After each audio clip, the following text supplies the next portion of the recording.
Welcome, everybody. This is the Mind Sculptors podcast. I am your host, Callahan, and we're back with another Brewer's Choice episode. Before we get into what we brewed, just want to thank you for all stopping in today, joining us for this wonderful episode. If you like this episode or any of our other episodes, please make sure to head on over to our Patreon and support us there. I probably need to rework the tiers because some of the tiers are a little wonky right now, but that is just the reality of being a content creator. Is your Patreon always is just a mess. But head on over there. That we greatly appreciate it. That supports us greatly. Also, if you would subscribe and like, or if you're listening to us on Spotify or Apple Podcasts, wherever, go ahead and leave us a review, rate us, leave us a review. That helps us out a lot when the search function comes up. So anyway, into our discussion today. So joining me for this week's Brewfest, I suppose, all the way from the great state of Ohio. He's back. My good friend Cobblepott. Cobble, how you doing today? Doing well. Good to be here. Yeah, good to have you back. It's been a few weeks. I think it was the award show was the last time that you were co-hosting here. So I think that's true. Yeah. Yep. So had a lot of work going on.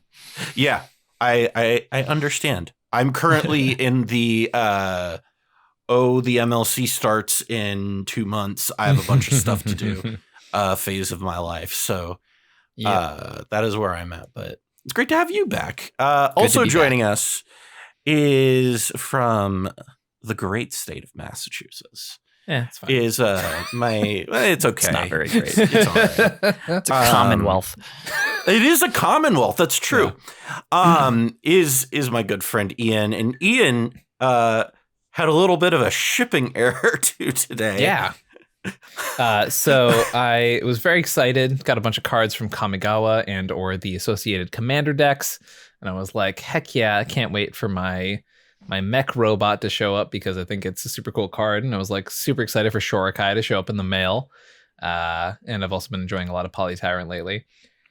And I don't know if the camera can catch this bad boy, but it's sort of got a similar curve to that of a banana. What is it? It's how do you guys say wicked? Like, wicked? You just say wicked.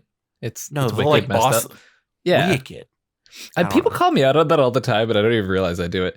But it's basically folded in half, UPS style. So big shout out to UPS on that one. So I got a new one in the mail coming, but this one I basically got for free because I got a refund. So I'm going to start marking Shorikai kills on it. And it's going to be my Victor Zaz Shorikai all messed up and covered in scars. See, folks, this is why you support your LGS and buy the commander deck from your LGS. That's what I did. Boom. I got the Qatari precon and then started going through the list because I didn't actually because outside of the new cards, I didn't really pay attention to what the whole deck list looked like. And then I started going through the list and I was like, this might be my favorite precon ever printed.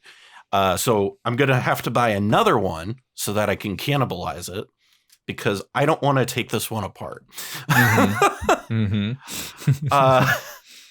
I've never had that with a precon before, but I guess there's a first time for everything. It's funny, back in Kaladesh came out, when I was only playing casual commander, I literally was just picking up foil vehicles from everyone I knew at the shop because I was just very excited about the idea of hitting people with vehicles and it being my meme deck. And now it's a thing in my brain is oh man, it's not hipster anymore. Yeah. Especially with Greasefang. Greasefang can do some nutso stuff. Was it Phoenix and I were brewing that a little bit last night. But speaking of things that have been brewing, pivot. Hell yeah. Guys, this is what I'm good at. I have one job and I'm good at it. It was like an Oracle consult. So we are talking about this brewer's choice. The task given to us was to brew Kodama and not Sakashima. We've done Kodama and Vial Smasher before. This time we're doing Kodama and Kraum. And you two came up with decks, and I didn't.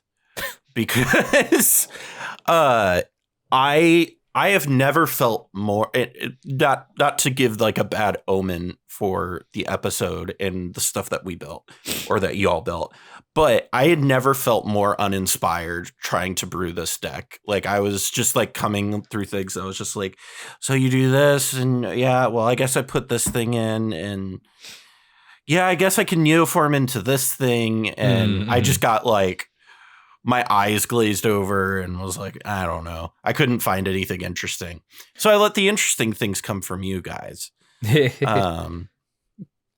So sorry to disappoint. Yeah. So I guess that's really where it comes, is just to kick off the conversation. Really, Cobble, what was your experience trying to brew this? So I originally, I mean, the Landfall thing just is really strong in Temur colors, and I think it's a very easy fit, and it's something that I think has been done a lot and is very straightforward. So I didn't want to do a Landfall archetype. I wanted to try to do something that was maybe, a little bit novel, that was different from the stuff that you always see with Kodama. So I tried putting together a list that was more of an artifact theme, that had different token generators, that things that would create artifacts when you cast other artifacts or when you cast non-creature spells and things like that. And so those tokens would put lands into play with Kodama, or you would do your Scrap Trawler and Mer Retriever loops, and each time one of them came into play, you could put something that you just lifted out of your graveyard back into play, and that kind of stuff. But it just didn't feel right. It was one of those things. It just always felt like, okay, this is never gonna be pulled off like in an actual game setting. It's just too fragile. There's too much setup, and it's too easy to just shut down. So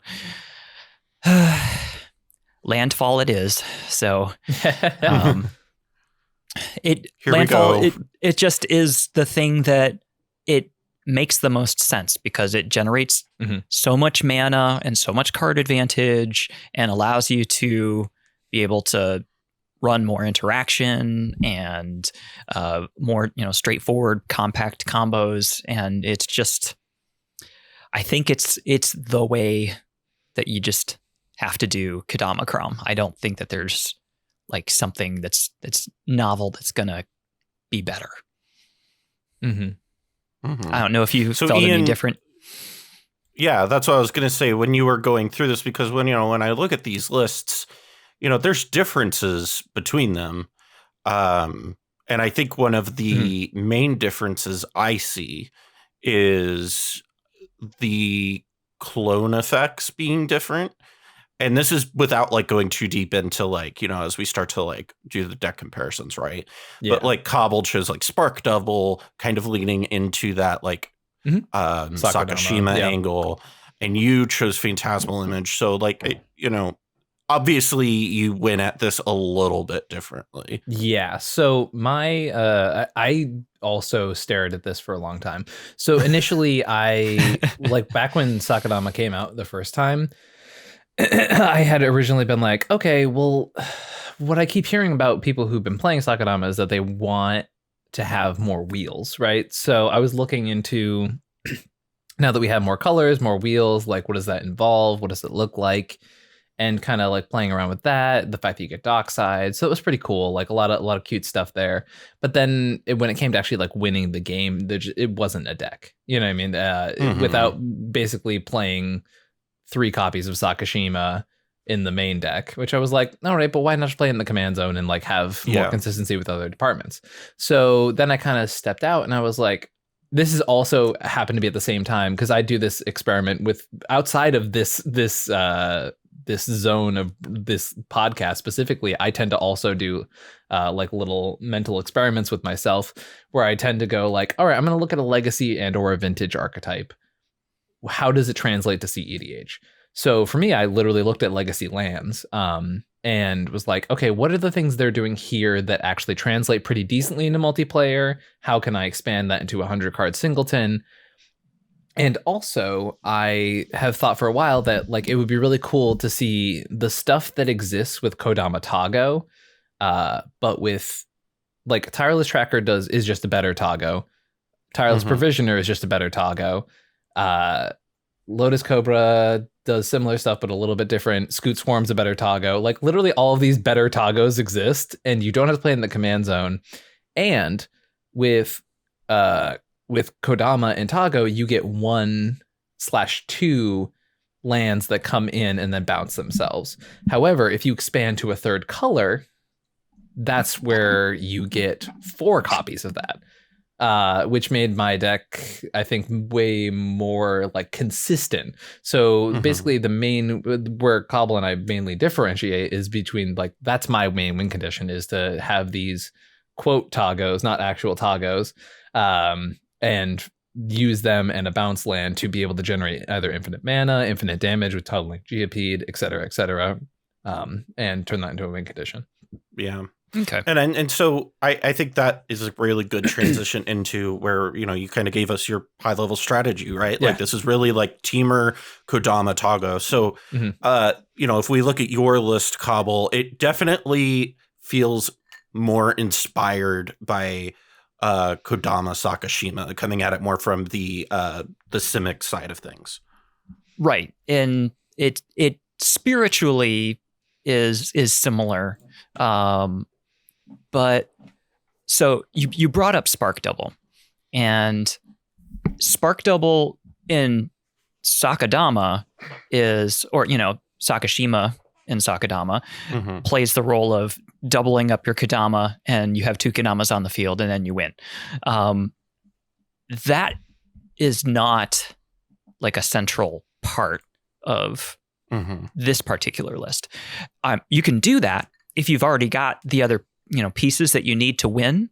Then having 2 Kodamas is a win, and there you go.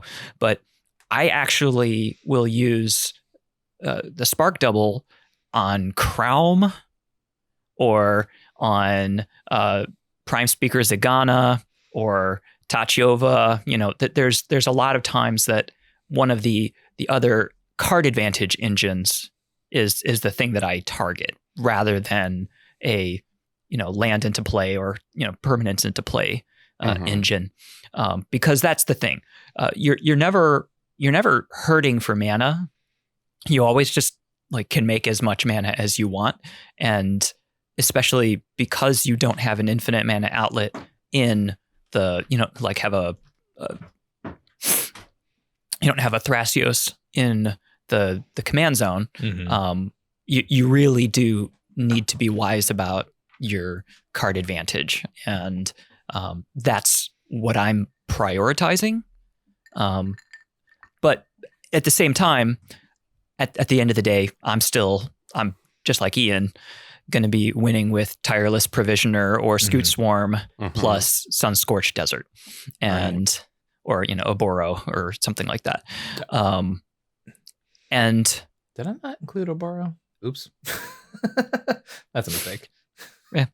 So, and Sun-Scorched Desert is just a way to avoid having to have Geopede and not needing to find it. So you can just crop rotation at some point to go get Sun-Scorched Desert, and then if you've got the engine going, then you just win, and it's very hard to disrupt. So this also diverges from Sakadama in that the Sakadama, we jokingly kind of refer to it as Simic Godo because it's all in on assembling the combo as fast as possible, being as consistent as possible, right, and not having a lot of interaction to be able to protect itself or disrupt the table.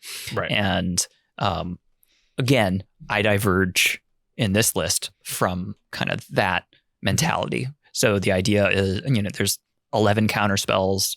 It's playing much more of a mid-range kind of a game. So rather than trying to win on turn 2 or 3, we're wanting to set up an engine by then and be able to make sure that we can protect ourselves and police the table, and then just shoot the gap as soon as there's an opening.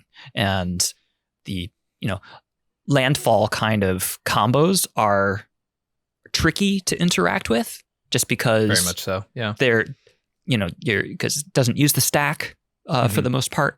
And that does like widen the window, but you still want to make sure that you can, and especially now with the channel lands being a thing that people have access to, Big truth. You want to make sure that you do have ways to protect yourself. So yeah, Kodama specifically, like one of the biggest benefits of Kodama in cEDH, like period, not in these decks specifically, like just in general, is that Kodama's a really fantastic anti-rule of law engine. So I think, these decks tend to be, in any Kodama list, tends to be extremely potent in a parasitic rule of law meta. So for example, like it is just like the parity breaker in that sense, because like you can drop 6 or 7 lands, have something like a Tatiova on the battlefield, and now you're just like drawing card after card after card after card, and your opponents are stuck doing one thing. Even the stacks decks are stuck doing one thing, and they can keep up with things like Winota because you're getting double the permanents anytime you do one thing. Right. And when you have that sort of engine going, it really can allow for a lot of strong space. So that's like kind of Kodama Sakashima came out in that space in general, right? It was a quick anti-rule of law deck, right? It was a way to beat the counter meta, right? Because Kodama Sakashima is really good if your opponents are trying to slow down the Adnaz decks with rule of law. Then Kodama comes in and says, okay, I'm going to keep popping off because I don't have to cast anything. And this deck is, or both of our lists that we've worked on today have a lot of similar ideas behind it, except for, I think it does more of a succinct mid-game grind thing as opposed to the Kodama Sakashima, as you mentioned, popping off super quick. Right. It's interesting because these lists, you were talking about looking at lists from like other formats. The card that it really, or the deck that it really makes me think of a lot is like scape shift decks in Modern. And how like it, not Titan Shift specifically. If you remember like the old scape shift deck, I kingdom for used... a Primeval Titan in this deck. Yeah, but like Conquest, like in Modern, when it used to be like scape shift was this like control-y mid-rangey list that would sit there and just like counter your spells, deal with what was going on the board, and then eventually just combo off after it had exhausted you of any chance of winning the game. And it's interesting. I don't think he realizes that we're recording video. It's fine. I just had to say that as he runs on. He'll find out when it's on the internet. Yeah, we'll tell him when the video comes out. Right. Anyway, but that's really what it does remind me of is that old school like scape shift deck. I definitely, so since Tatiova came out, because Tatiova was really the first, I think, compelling commander staple for like lands matter and especially Simic. Right. And a lot of the very earliest Tatiova decks all were, running, scape shift and mana bond. That's not mana bond. What's the one that was at the end of your turn? That is mana bond. Put all. Yep. Is that mana bond? Okay. Yeah. Okay. Oh, I was thinking fast bond. Okay. Fast bond's the broken one. Yeah. Mana bond is pretty good too. If you can get into a cycle where you put enough lands into play that you draw yourself more than 7 cards, and then you have to do the sculpting. I'm surprised no one's tried that in cEDH, to be honest. I think it's probably an underexplored. I mean, that's what some of the early Tachyova decks did. Oh, really? Yes, that was one of the. I mean, because there wasn't a whole lot of other ways to really capitalize on it. This was before Tireless Provisioner was a thing, and this is before we got a lot of the Landfall things over the past 2 years. Yeah, I guess it was before Sanctuary as well, huh? Yeah. So there's definitely inspiration that comes from the modern and legacy and perhaps vintage too. Yep. But it's very different just because of trying to scale to multiplayer as opposed to heads up.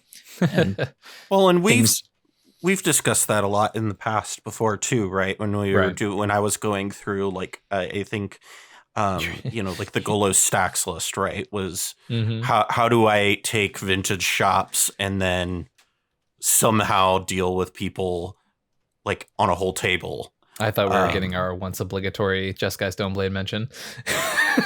No. Oh, no. I was being very sad about the fact that I can't play Golos stacks anymore. That deck was pour one out for the homies. Pour one out for the homies. That deck was so just miserable to play against. It won pretty often, and it was so fun to pilot because you would just throw down stacks pieces on turn 1 and 2 with out of nowhere, and people are like, what do you mean you have a Mishra's Workshop on turn 1? Yep.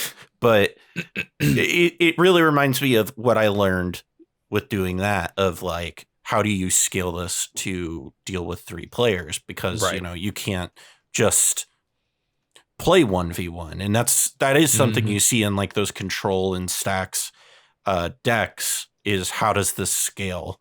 And so when we look at it here, it looks like a lot of what it comes down to is being able to deal damage on these ETBs, right? That's a big part of it. The actual win cons for my implementation are Sunscorched Desert, Valakut Exploration, and Finale of Devastation. So the Valakut Exploration one is, as long as you can protect that enchantment, if you can draw quote unquote arbitrary, cards, then you just pass turn and then you kill everybody because you have 100 damage that you do to everybody because of all the cards that are accumulated in exile.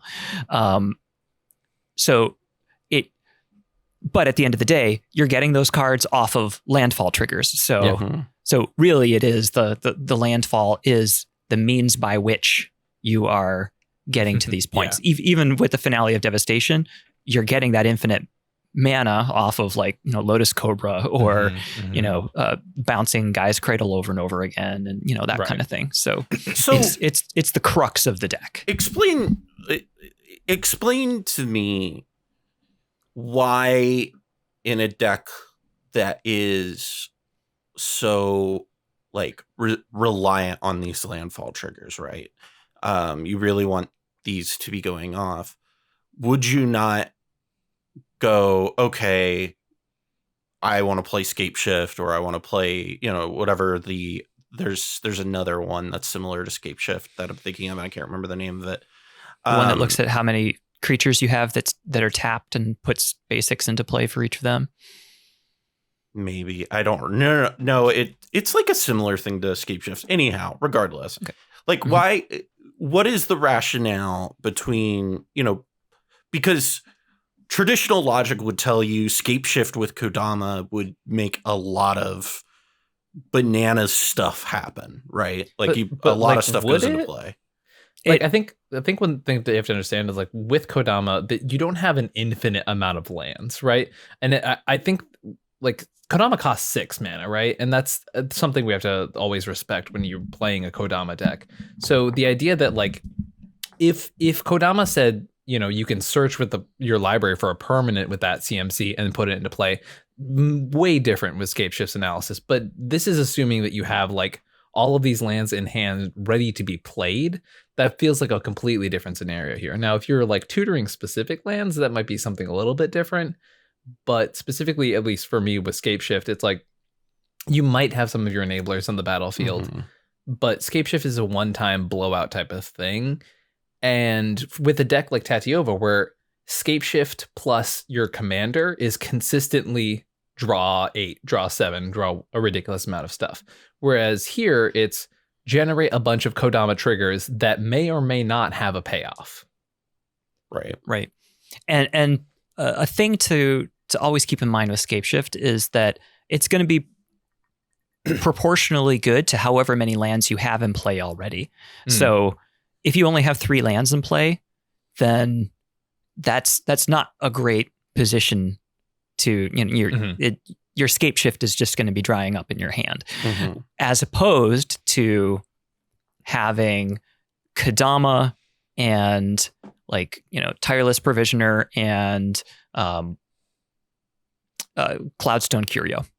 And it's like, oh, you only need 2 lands. And then with those 2 lands, you have infinite mana. And it's just much easier. You can, because it requires fewer lands, you can do it faster. And it requires less cards because you physically have to have less cards on the table. So that's going to be more consistent, and it just works out to be better. Also, a lot of the time, if I've got a bunch of lands in my hand and I have Kodama in play, the way that I get those lands into play is by playing permanents. So I'll play a mana dork and put a land onto the battlefield, and then play another mana dork and put another land onto the battlefield. And that one's a fetch land. So then I go and fetch something and then put another land into play, which puts another land into play. And it's, getting lands into play is not it's not the hard part, and it's not the thing that we care about. We want to capitalize on lands coming into play with things like AC and Tatiova and Valakut. But there's a balance to be found, and big haymakers like Scapeshift they take a long time to set up, and they aren't the value that they give you is not going to be more than the value of these smaller, more compact lines that you can generate. Right. Okay, that makes sense to me. So with that kind of being said, then we look at the key cards. Obviously, you have like infinite landfall, the infinite landfall combos, which Ian, if people are not familiar with, how do those combos tend to work? Yeah, so the way they work is, for example, the ones I was referring to, the Tago-esque combos. So one thing that even I messed up really a lot is that with people who are used to looking at Kodama Sakashima will not recognize the fact that Kodama says that whenever a permanent not put into the battlefield this way enters the battlefield. So you have to understand that, like, for example, a bounce land can't just infinitely bounce itself and be put into play with Kodama, because the bounce land comes in and Kodama says, okay, but this is the permanent that triggered Kodama. This can't be put back into play, right? And it's important to recognize that. So the way the combo works is that you need something that creates a token. So for example, something like Tireless Tracker or Tago or Tireless Provisioner, any of the things we mentioned beforehand. And you need a bounce land, so a land that comes into play and asks you to bounce a land back to your hand. And you need your Kodama. So what'll happen is, so for example, let's say Gruul Turf. Gruul Turf is the green-red bounce land. I have a Tireless Tracker into play, and I have my commander Kodama. Gruul Turf will come into play. Tireless Tracker will trigger. Kodama will trigger. And Yeah, it's a whole thing. But specifically, Tireless Tracker will create a token which has converted mana cost 0. And what that says to Kodama is, oh, this token came in, I can put in something free. So you have to stack it so that your Gruul Turf goes back to your hand. You have to have that ability resolve first. And then Kodama says, hey, you can put something in for free. So you put the land back in, you make another token, and Kodama triggers again. And now suddenly you're making infinite tokens. Now this is where the payoffs come in. So you have things like Lotus Cobra to make infinite mana. You have, in my list specifically, Tunneling Geopede, which says whenever a land comes in, deals 1 damage to each opponent. Or Tireless Tracker itself, if you have the infinite mana, you can sacrifice those clues, draw a bunch of cards. There's a bunch of different payoffs. The Valakut Exploration line that Cobble was talking about beforehand. So when one of these infinite bounce plus creation of a token plus payoff happens, that is how you create infinite mana and or infinite damage, or that is your win condition, period. Right. Yeah. And then Cobble, looking at your list, obviously you have a lot of those same things. You also have a trade routes package in your list, which Ian, did yours have trade routes in it? I do not play trade routes now. Okay. So you have trade routes in yours, Cobble, and that also helps enable some of this combo as well, correct? Right. So you can think of it as up effects and down effects. Your down effects, as in things that are going to put lands down onto the battlefield, are going to be your token generators that Ian was talking about. But also, if you have double Kodama, then you put something into play, and then both Kodamas see it. And so what'll actually happen is they infinitely put things into play, because one Kodama will put a land into play, and the other one will see it and will put a land into play. And if you have something like a Cloudstone Curio, then that is infinite. Right. But that's the case where you need 2 Kodamas, correct? Right. So either it's token generators or double Kodama. But then you have up effects that are like bounce lands or a Aboro or Cloudstone Curio.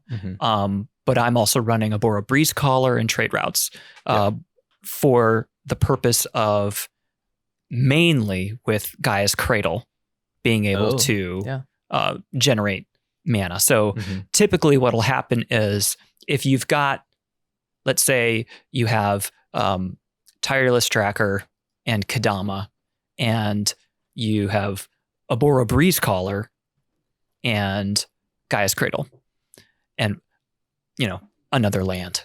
Basically, what you do is you tap the Cradle for 3, and you tap the other land. You pay 2 of that to untap Cradle and bounce the other land to your hand, and then the Tireless Tracker creates a token, and you put that other land back into play, tap Cradle again, and repeat. And you just do that for infinite mana. Right. And then, like Ian had said, then you can then pump all that mana into the clues and draw your deck and so on and so forth. So it's compact, and there's lots of ways to make it explosive. I don't run the bounce lands or beyond Aboro, just because if they're all that you have in your opener, it feels real bad, because they will stifle your development. So that's why I lean more towards the alternative means of popping lands back up to your hand. Right. And I'm also playing more effects like Azusa and Dryad of the Elysian Grove, which helps kind of mitigate that awkwardness that we were just talking about there, like exploration. Indeed. Something also to note, Trade Routes works with any of the combos that I just mentioned with those bounce lands. If you have a land that is untapped, it doesn't hurt you, and allows you. So basically, if you can play a land and tap it for mana, Trade Routes works for the combos that I had just mentioned. So it is good to know. I am putting it in the sideboard right now of this list, because it actually is probably a smart include. I'm so used to associating that card with Mystic Sanctuary loops that I just kind of passed right over it when I was looking. But it's actually a really smart include here. Right. And also giving all your lands cycling, because that's effectively what it also does. True. Very true. colorless cycling. Yeah, it really does. Yeah, it can be useful for circumstances when you're flooded out and you just need to convert those lands into something. So another thing about a Boros Breeze Caller and trade routes also is they give you flexibility with multi-faced cards and the new channel lands to be able to play those as lands. And then if a circumstance comes up in which you need that to come back to your hand so you can use it to interact, they allow you that flexibility. So that's super funny. Yeah. There is a similar card that exists named Living Twister, which neither of us are playing, but it's just worth note that is a card that also allows you for, I believe, 1 green mana. It is red, green to cast, if this is all off memory. So do forgive me if some of the details are off, but it has a green, allows you to bounce a land to play. So similar methodology here for thinking about that. That makes sense. That's such an interesting. One of the things I was talking to Rebel about this, and because she's been doing a lot of that, like with her wild pile list, is she's added Kodama to it, and she was telling me things about how like you can like flash in endurance, and with that it'll let you put in like flash in the white one, whatever the white one is, and then it will let you put endurance in, or some sort of weird. It lets you cheat cards into play, and I was like, "Huh, I guess it does." I never thought about that. I had that as one of my tech things with that, especially if you've got Cloudstone Curio, where you can cute. on somebody else's turn. You can, put endurance onto the battlefield for no mana, and then use that to put like Tireless Provisioner onto the battlefield, and then have the Provisioner entering trigger the Cloudstone Curio to bounce endurance back to your hand, and then do it again. And there's just some really wild things. So, the flash evoke creatures with Kodama. Dumb cards. Someone at home just passed out trying to understand what line you just described there. Someone listening was just like, and we're done. I almost put subtlety into this list. Nice. For that same purpose, but the actual ETB for subtlety is medium. So lukewarm that I agree. It's endurance. You can do it because it's going to work for almost all the most of the creatures, and it also will let you loop through the whole deck without needing Time Twister and stuff like that. Right. Has actual useful abilities against opposing Thassa's oracles and stuff. Right. It's the same thing in Modern when you think about like Kodama does a lot of stuff, like if you think about Allosaurus Shepherd in Modern that like neoforms into Grizzlebrand, like it's a lot of the stuff where it's like the individual card that Kodama changes, like the math on the fact that you're like you could cast a free 8-drop and it's a bad card, but the idea behind it is okay, but it also neoforms into my Grizzlebrand, right? Like it does the degenerate thing. Bad initial card, but it allows for some absolute nonsense to happen. It really does. You mean Allosaurus Rider? Yes, Allosaurus Rider. Sorry. Which makes me actually want to reconsider Fury in this deck, but I don't have a lot of red. Most of my deck is blue and green, like by a significant amount. Yeah. Well, and that's kind of an interesting segue here as we kind of look at some of the more like tech pieces that you might say. And Cobble, you brought up endurance, but we also talked a little bit there about the channel lands, but also tell me a little bit about. I'm really interested in Quandrix. I'm never going to be able to say Quandrix Apprentice.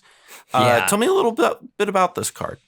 So I've been loving that card in Krark and Thrasios, nice, just because it sees copies happen too. It's less explosive here than it is in Krark Thrasios, but it's what it does is it solves a lot of card advantage issues, because while you're doing things that you would be doing anyway, you cast a tutor for, let's say you cast a neoform and you neoform a creature that triggers the Quandrix Apprentice. You look at the top 3. Oh, here's a land. I'm going to put that land into my hand. Now go find that creature, put it onto the battlefield. Now put that land onto the battlefield too, because it's, of the way that those triggers stack. Mm-hmm. And if, you have a circumstance, there's times that you'll use Flusterstorm proactively, like on yourself. So you'll cast a whole bunch of stuff, and then you play Flusterstorm on one of your own spells and get 10 copies of it, and then you look at basically the top 30 cards of your deck and put however many lands you want into your hand, and then it's very easy to, with Kodama in play, it's very easy to put lands from your hand onto the battlefield.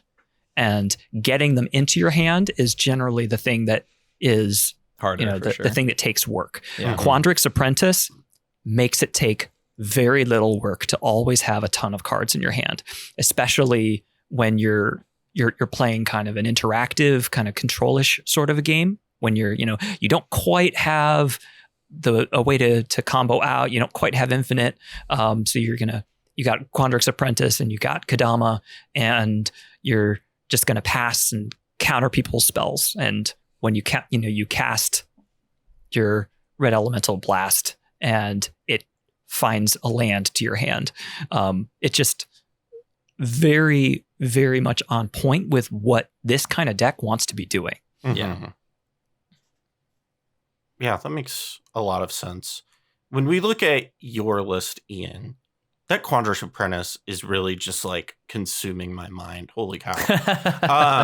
In Krark, it's absolutely insane. I was going to say, I saw it in a list recently where I was like, oh, that's kind of insane. And I think that exactly might be the one. It was in Krark where I was like, oh, wow. All right. Like, that's really gas. Krark Morvar. So when we look at yours, Ian, what are kind of some of the, like, I saw Tunneling Geopede, which is different. So explain some of your... I'm not saying it's bad. It's just I've never seen anybody play it. It's a card from over a decade really ago. No, I mean, we're razzing you, friend. It's like 7 years ago. So I wasn't expecting to see this draft card show up in your deck. So yeah, for sure. And it makes sense, but so explain, a little bit, some of what your tech is here in this. Yeah. So first of all, one of my favorite tech pieces that I'm super shouting out, Martin, also known as Snooska, who is the primer author for Silas Kodama, Mystic Subdual is perhaps one of my favorite cards that is not C-play ever in cEDH.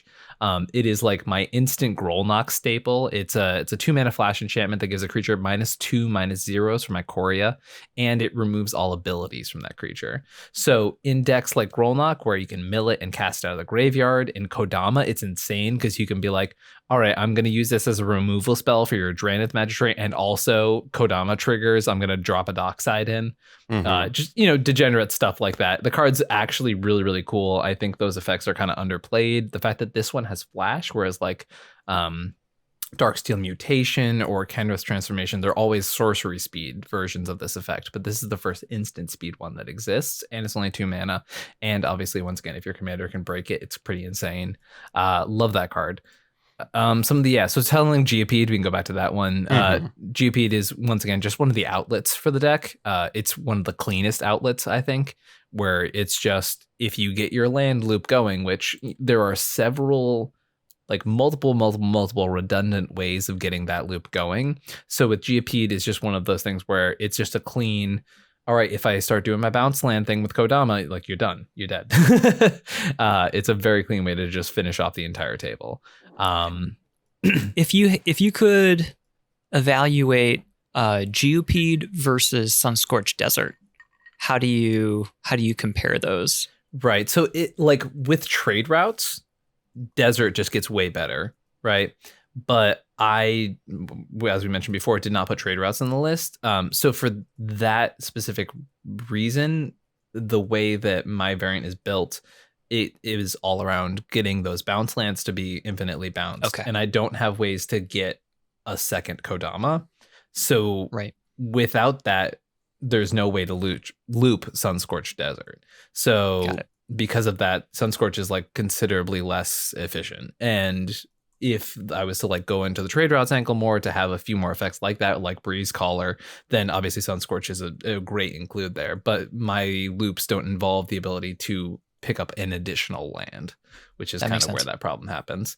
Let's see, other spice stuff. Elvish Reclaimer is one of the best cards in the deck. Just instant speed. I can pay 2 mana, get one of my bounce lands, and have my combo go off. It's pretty cool. But it comes into play tapped. Oh, geez. Whatever will we do? Let's see here. The rest, Summer Bloom is one that's obviously not played as much, but it's one of those things where Ask Phoenix, he loves that card. Yeah. So to explain like the reason that I'm on Oracle Modiah, Summer Bloom, and a couple of those other effects, one of the best ways to continuously continue a landfall strategy is to abuse the fact that fetch lands exist and continue to use lands when they are no longer on the battlefield, but in your graveyard, where Kodama is really good at abusing the fact that you can have lands on the battlefield and in your hand to drop them later. They then become useless, for example, in the graveyard. So I'm playing Crucible of Worlds. I'm playing Ramunap Excavator. Excavator? That's a right. That's you said the first. Yeah. You've said the first one weird, the second one right. Right. Sure. Ramunap and Crucible, and so the ability to continually like trigger Kodama out of the graveyard to continually generate card advantage when you have AC and Tatiova and Valakut Exploration on the battlefield. The ability to just continually pull those out of the graveyard and play them over and over and over again. It also opens up things like wasteland locks for your opponents who are relying on the battlefield, on your lands. So there's a lot of options that are available there, and kind of why my variant of our idea here tends to use more of those effects than what Cobblepott's doing. And it's a lot of it is being able to control and continually grind that value. My list is definitely a lot closer to the legacy variant in that way. The real best part about your list, not to cut you off. No, you're good. Is that you are playing Unstable Harmonics, which is just a great choice in your enchantment suite. It's Rhystic Study. You have the Arcane Rhystic Study in there, and it's a good show. Okay. That was so Cobble, when you said it was a absolutely perfect response to that. Anytime I go on a tangent, you know it's going to be an That was for sure. I was giving you the benefit of the doubt. that reference was really arcane. Oh man. So let's look at these lists. Summer Bloom makes me feel fine. Oh my gosh. Let's look at these lists next to each other. So Ian, you're running 17 creatures as compared to Cobble's 20, and the ones that you all have in common, excuse my breath there for a moment, is AC, Dockside Extortionist, Endurance, Gilded Drake, Lotus Cobra, Scoot Swarm. I always have to make sure I over-enunciate that because I always feel like I mess it up. Tatiova, Benthic Druid, and Tireless Provisioner. So, and I'll first send it over to you, Ian, when we look at these, at your suite, and you talked about it just there a little bit. One card that I do want to point out is this Elvish Reclaimer that's in your creature suite, which I really like. Yeah, so as I mentioned, this is like crop rotation deck, right? And the one of the best ways to win this game and with this deck is to get one of these bounce lands onto the battlefield and be able to pop off. So basically, with either crop rotation or Elvish Reclaimer, they say, okay, all we need is one of the multiple creature payoffs that we have here. So the Provisioner, the Tracker, all of those things. So Reclaimer really expedites the process. And on top of that, all of these synergies that I mentioned beforehand with Ramunap and with Crucible of Worlds, Reclaimer can be like, all right, throw this land in the graveyard and I'll get a cool land like Gaia's Cradle or something broken that makes a bunch of mana. And then, oh yeah, I guess I'll play it again next turn. So yeah, Reclaimer, not a huge cEDH staple, but if you are abusing lands in literally any way, Reclaimer seems really, really strong. It's really good, I think, in a lot more cEDH environments than we would give it credit for, honestly. I also think crop rotation is in that same class of card where we are, I feel like, not really playing crop rotation nearly as much as we should. Soft take Immersion Zone is busted, and that alone should tell you that crop rotation is really good. Well, we talked about that like a little bit, right? When we were on, when I was on your channel and we were talking about Rectorfet and why I'm playing like crop rotation and why that's so important to the list. And it's funny because on that list you'll get like all these comments like, why are you playing the Horizon lands? Why are you playing this land? And and it's like, well, here's why. And crop rotation Who's asking is so, why you're playing Horizon lands. What? I genuinely have people in the comments of that are like, are the Horizon lands just for colors? And I was like, what? Tell me you didn't play Labman combo before Thassa's Oracle without telling me. Like, yeah, actually though, that's wild. I remember. But like I was saying, like I really do think that like those sorts of effects are very undervalued in cEDH right now, especially when something like this also is a pretty good attacker. It has a lot of different versatility. But that's my rant. Looking at Cobble's creatures, your big thing is you have more dorks. So you're running Birds of Paradise, Elvish Mystic, Fyndhorn Elves, Llanowar Elves. But also we talked about this a little bit. You're playing Spark Double, Spellseeker, Safekeeper, Tinderwall. That's actually one that I wasn't expecting to see there was Tinderwall. But I get it. Like, right. It makes a lot of sense if you're trying to like turbo out your Kodama.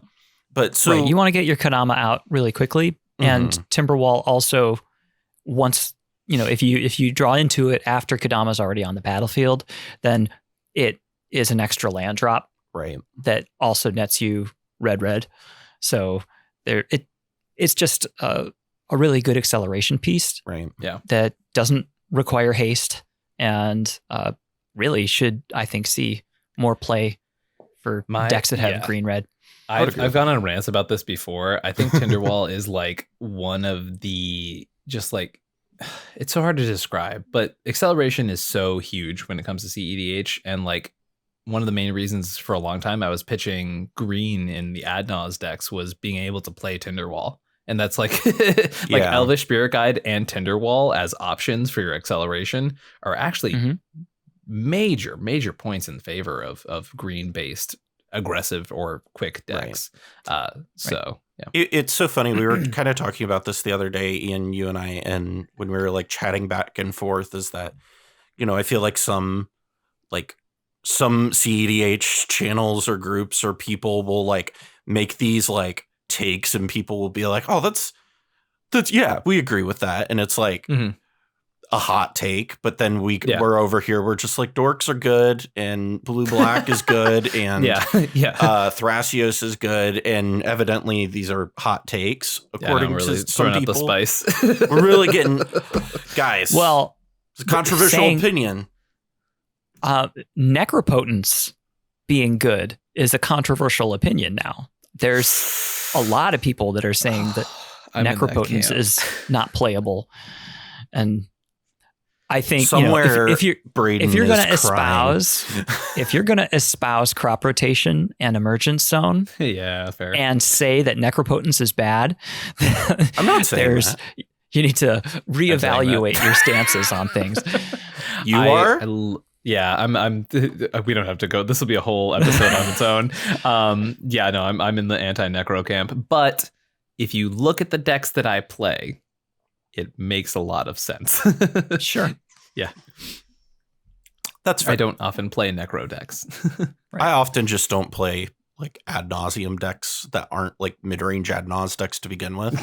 So like I don't often not play Timna Thrasios. It's very, is the translation of that sentence. Yeah, it's I'm either playing like, if I am playing black, I'm probably playing like the grindiest imaginable black strategy. Yeah. So like my next deck that I want to play with black in it is Greasefang, to give you an idea. So, okay. But so we Phoenix, I can't. it's so cool. But we look over here. Let's take a look at the artifacts, and the artifact suites here look pretty similar. Stuff that you would absolutely expect to see here is Chromox, Jeweled Lotus, Lotus Petal, Mana Crypt. The gang's all here. And then where you guys differ is, Ian, you're playing Crucible of Worlds and Grim Monolith. Cobble, you are playing Cloudstone Curio and Expedition Map. And we talked about these a little bit before, but Cobble, I did want to take a moment here, especially with Expedition Map, because I think this is a card going back to our discussion we just had with crop rotation. Is Expedition Map is a card that I think kind of goes a little undervalued in the community. Yes. In this particular list, it's a lot stronger, right? I think, than in general, just because you play the Expedition Map and Kodama trigger, you respond to the trigger by cracking the map and putting a land into your hand, and then put that land onto the battlefield. So it's very much like a crop rotation, right? But not instant.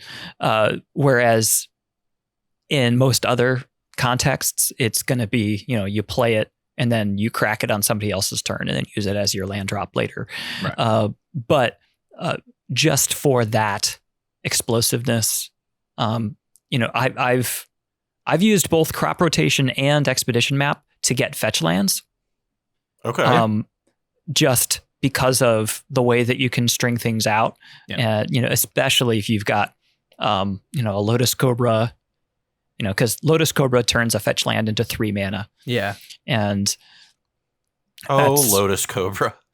Yeah. It's like, I love the insanity that is the concept of being able to hold up a fetch to crack and then go, okay, I'm going to crack it, Kodama trigger, crack X map, get a fetch, crack it, put that in the battlefield, crack that again. And you're like, oh, so many triggers. Yes. Like, yeah, for sure. No, it's really easy just to, and with a Cloudstone Curio, just get those things, you're just juggling lands are going up and lands are going down, and you're just making all the mana, and if you have other things that are triggering off of the lands entering, then it's all good. Right. Kodama is such an interesting card, and we talked about this a little bit before, how it is like the stacks breaker. But it's also like, Cobble, you've talked about this too with like the Abzan Kodama list that you kind of started really brewing, is that it also is the parity breaker for those decks sometimes, right? Like, I brought up Wild Pile, right? It's like in those stacksy decks, Kodama can be that parity breaker. Wild Pile's the real deal. Don't you laugh. Yeah, sure. Somebody's going to have to draft it this year.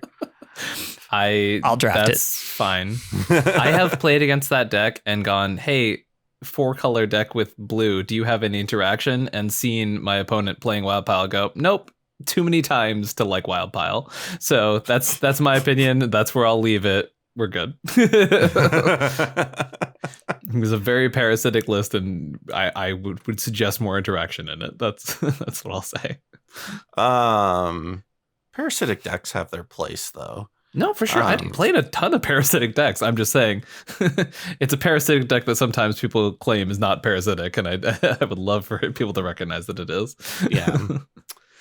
Let's look at more permanents here. We're looking at the enchantment suite, and again, gang's all here. Mystic Remora, Ristic Study, Sylvan Library. No real surprises there. You're both running Valakut Exploration, which we did discuss earlier, which is an interesting card. Where you guys so good in this specific archetype. Really neat. It's the card in this specific deck, and like maybe Paco also, like the card's the real deal. If you have a commander that cares about lands in any sense or has the ability to consistently provide lands, the card's real good. I think it's really underplayed. One of the reasons that inspired me to take this variant was watching Legacy lands and seeing them just like drop 3 or 4 lands into Valakut Exploration. And I was like, oh my god, it's doubling their hand size. That's insane. Like the stuff that Legacy will make you sad about is that we don't do is a very long and arduous list. I think that might be my like claim to fame in this format. A lot of the time is being like, this is a Legacy thing. Why aren't we doing this? And people being like, oh wow, good insight. And I'm like, that's yeah, sure. Oh yeah, this groundbreaking insight. Yeah. I mean, okay, for the Arden reference that everybody keeps expecting me to like that was like kind of the same thing with this, where it's I played like Arden Stoneblade against a bunch of people, and people are just like, oh wow, Stoneblade package is really good. I'm like, shocking. Sword of Fire and Ice is good. What? Umazawa's Jute is good. What? Wait, are you running Lavinia in your Stoneblade list? I'm not. I heard that's a really good card. I've heard that it is a good card, but in a Rule of Law deck that also wants to sit on its counter spells, it's kind of rough to play. It is very much talking about your ex in public. Wham! All right. Well, this is the cold opener. You have trouble talking about it. Oh, Jesus Christ. Looking at back to your guys' fucking decks. I don't want to talk about Lavinia anymore. I say that, I think there's like a poster of Lavinia like right behind my head, like right there. So yep, there it is. You know, we've definitely moved on. Anyway, so looking at some of the unique cards in the decks, the stuff that is unique, and Ian's list is Burgeoning Exploration, Mystical Subdual. We'll get back to that. And then in Cobble's list, it's Carpet of Flowers, which I'm genuinely shocked you aren't playing, Ian. Trade Routes in Wild Growth. Really? So first of all, we need to have a discussion about why the hell in your green deck you aren't playing Carpet of Flowers. I understand why people aren't running it. It's like you want me to repeat the same stuff to your audience over and over again. No, I mean, but honestly, Carpet is right now, given the tournament meta, given the tournament scene, yada, yada, previous speeches. I'm pretty sure we talked about this last Brewer's Choice. It is way more conditional than it has ever been in a cEDH meta ever. I am starting to go back a little bit on Carpet of Flowers, I will say, comparatively to where I was maybe about Oktoberfest, last tournament we had. But people were so aggressively meta-ing and counter-meta-ing and counter-meta-ing that there were like no blue decks. And specifically no blue decks playing islands. That's a really important qualifier that I think a lot of people miss when I'm talking about this. It's like, people have to understand that Grixis decks don't play islands a lot, right? Like they're playing their city brasses and their mana confluences and their gemstone caverns, their command towers. All of these lands, or their untapped battle bond lands, that do not have the subtype island. And if they are, they create 1 mana. Right. Games are quicker now than they ever have been, because of Dockside, because of Jessica's Will, because of all of these aggressive pieces, because Rograk exists. So they're either very quick or they're very grindy, and you're playing against a deck that is a Rule of Law deck, which is white based. Right. So all of these factors lead cards like Veil of Summer and Carpet of Flowers, and these cards that have been staples for God knows how long, to not be that anymore, which is kind of insane, and it feels wild to talk about. And once again, I went from the extreme angle of being in tournaments where I literally saw a Veil of Summer never work, and I think we balanced a little bit back more towards the middle, which is great, and I love that we're starting to balance back out. But there was an extreme point there where I cut Veil of Summer from every single one of my decks because I went through an entire tournament where I never once cast the card. and it was a dead card in my hand the entire tournament, which blew my mind. But I was like, I'm not gonna ignore the fact that this happened, and I want my cards to do stuff, right? And yes, if this card works, it's a blowout, right? But if it doesn't work and it's dead in your hand the whole time, same with Carpet, same with Veil of Summer. Like, if you imagine developing a hand based on the idea that Carpet of Flowers is going to be your mana generator turn after turn, and then it doesn't produce a single mana, that's insanely bad tempo play for you, right? But what if I told you you could play a Carpet of Flowers and have it put a Gaia's Cradle onto the battlefield? You know, if you can find extra utility, right? Like, for example, if I'm playing something like Sithis, I'm willing to take that risk because it draws me a card, right? Right. But that's a different scenario. Yeah. Which makes me also so excited for the day that they finally crack and make that mistake where they plant the blue cycle of the Urborg Yamavaya land cycle, and they make an island one, and they just ruin the entire format, and Carpet of Flowers becomes busted. Yeah, I can't see them doing that. Yeah, I can't either. But if they do, Carpet of Flowers, boom. I'm more surprised they haven't done it for white. I also agree. Yeah, it's kind of wild. Because that would make a lot more sense for. It's also a very free color. Like, it feels like a very easy color to make one for. Like, green seems scarier than white ever would be, or red, in my opinion. So here, I get what you're saying. Yeah. And I hear you. I want you to know that I hear you. I think that you're stuck wrong on Carpet of Flowers. I am really stuck on Carpet of Flowers because I'm just like, I can't imagine building my green deck without Carpet of Flowers. That's okay. It just like, I don't know. It just, I guess if you're like building specifically for tournament metas, that makes sense. And I build decks for more general metas. So that makes sense. Yeah. But, yeah. This building for tournament metas is kind of like my thing. Yeah. Also, you have to understand my main commander is Thrasios, right? And Carpet of Flowers has always, from the spawn of time, been awkward in Thrasios decks, because you know what you don't want to be doing in Thrasios decks? Tapping out to activate Thrasios.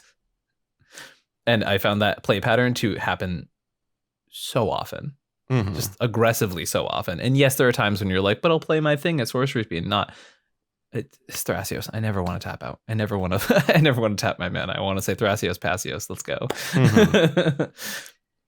So one interesting thing though, on that note, like, I guess it's not that note, but moving on to look at other 1 mana green enchantments. You are playing Burgeoning and Exploration, and this kind of does just like fit into your theme of what you're doing with a lot of the rest of the deck, right? Yep. And I believe the correct pronunciation is Burgunganing. Oh my gosh. Burgunganing.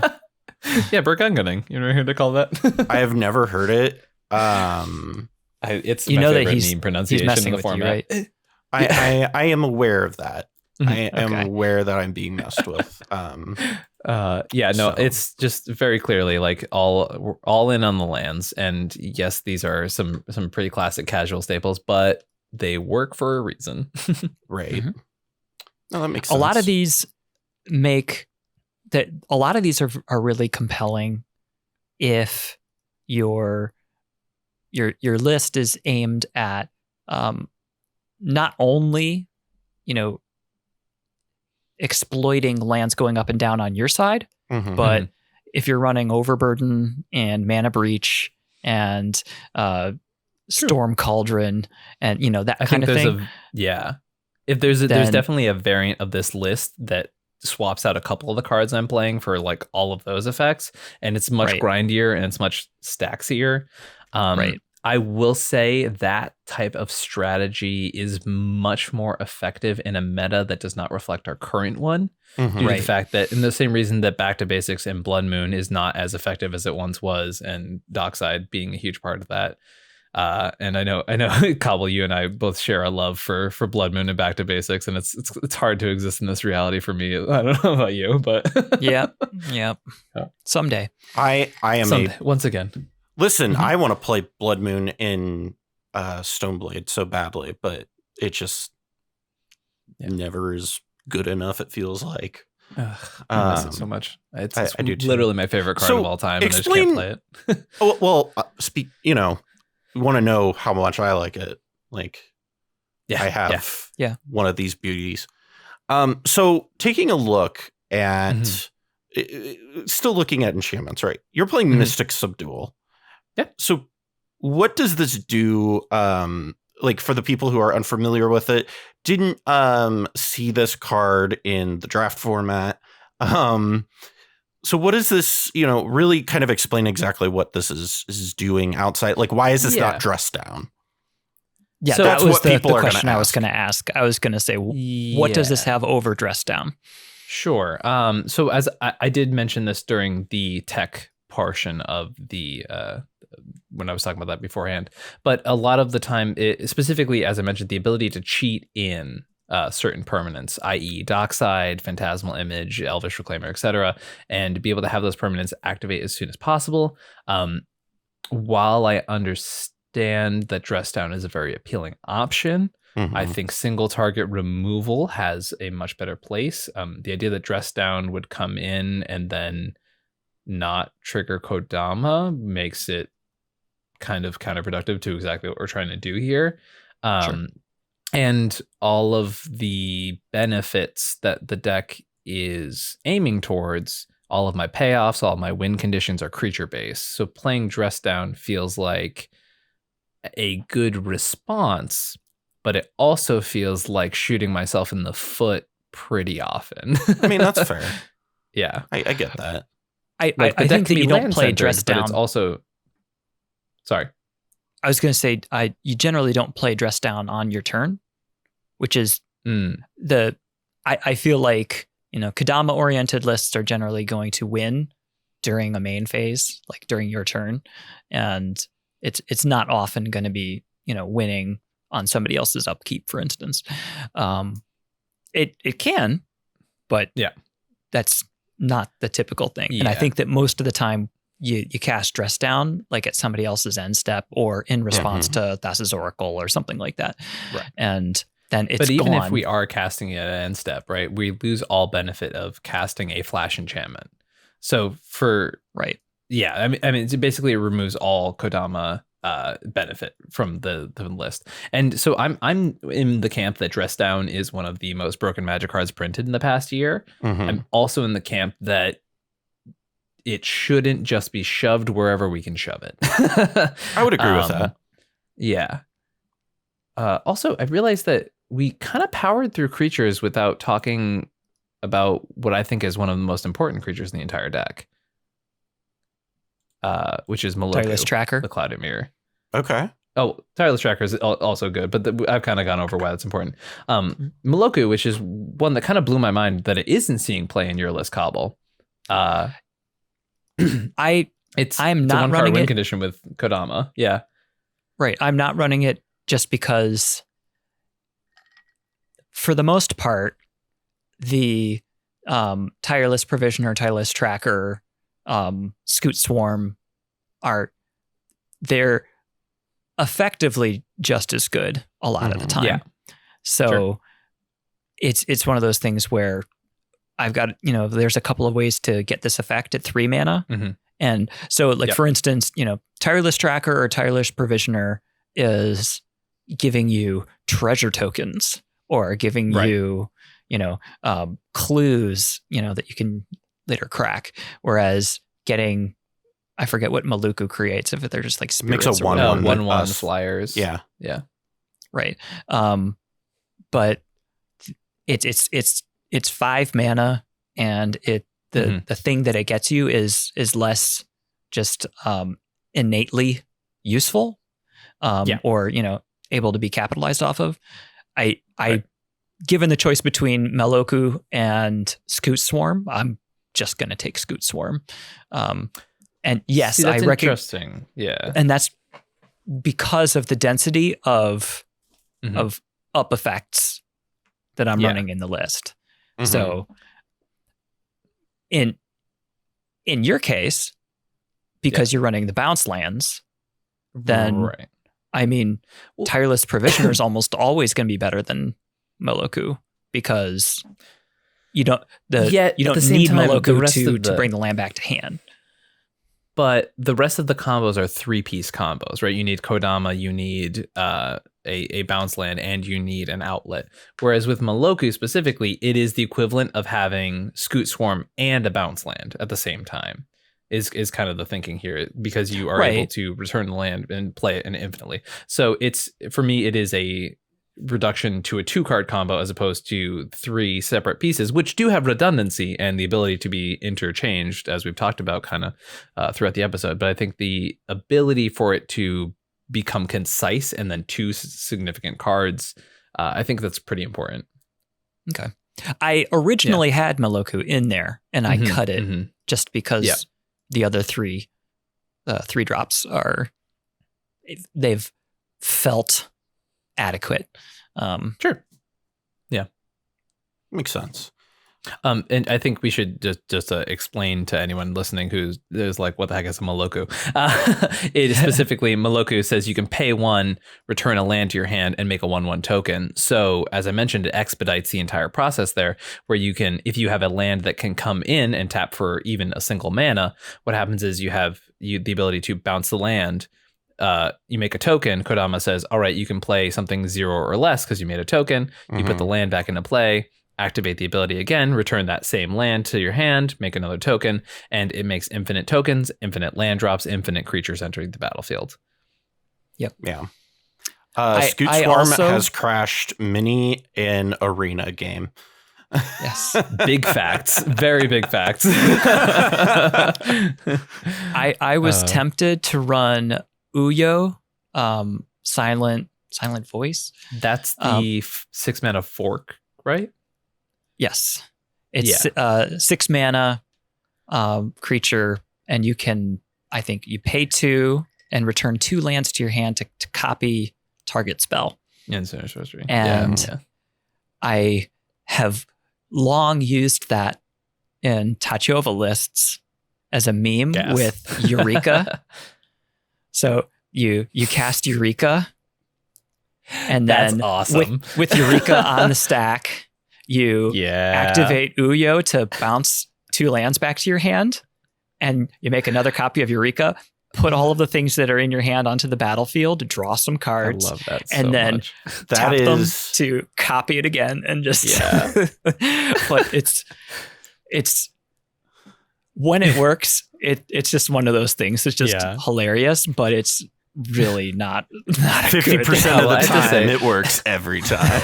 of anyone in cEDH who is able to make the nonsense machines, Cobble, you are just absolutely the king of it. It's so good.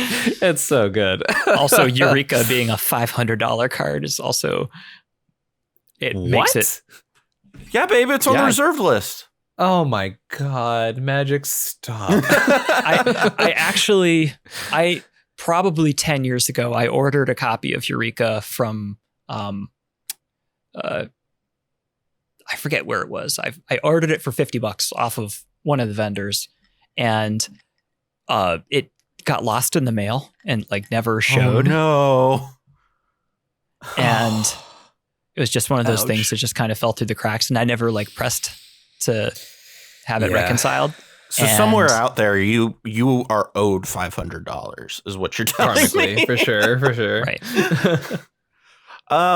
Looking at the instant suite here, a lot of the stuff kind of looks very similar. We're seeing very similar stuff along the counterspell lines, outside of the fact that we'll get into the differences here, but I'm going to put on screen. Here's where we are the same on these 2 lists.